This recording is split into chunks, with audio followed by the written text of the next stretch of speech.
Hello guys, i-flex ko nga rin ito. Today's video is, ayan, ipakita ko lang ito guys, ang mga dumpling. Ayan, madaling lutuin ito kasi puro instant ang aking lulutuin. Ayan guys, kumukulo ang dumpling. Ayan, after 5 minutes na kumukulo, ayan, in-add ko na siya ng tubig. Ayan guys, para ano siya, so juicy. Ayan, pangalawang ano yan, dagdag after kumukulo. Ayan, pwedeng dagdagan ng tubig yan, 3 times hanggang ano na yan, and then pakuloan konti. Ayan, ready to serve na yan guys. Diba kasimple, masarap naman. Ibang klase itong klaseng luto. At saka ito pala isang klaseng dumpling din. Ito.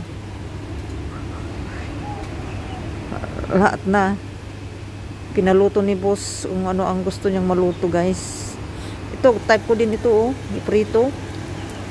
Masarap din ito with chives. Gumagawa din kami ito guys. Pero ito instant.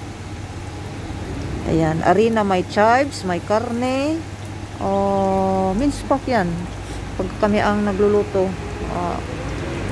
Kung ako ang nag-prepare, yan ang linalagay ko. Super yummy. Ayan, balik na rin lang guys. Ayan, tag-isa lang kami dito, mga hating kapatid. Of course, kumuha din ako ng isa kahit hindi sabihin ng amo. Ayan, siparit ko na yan. Yung isa na yan para sa akin, di ba? Ay hindi tayo pagutom sa mga mga trabaho, aba syempre.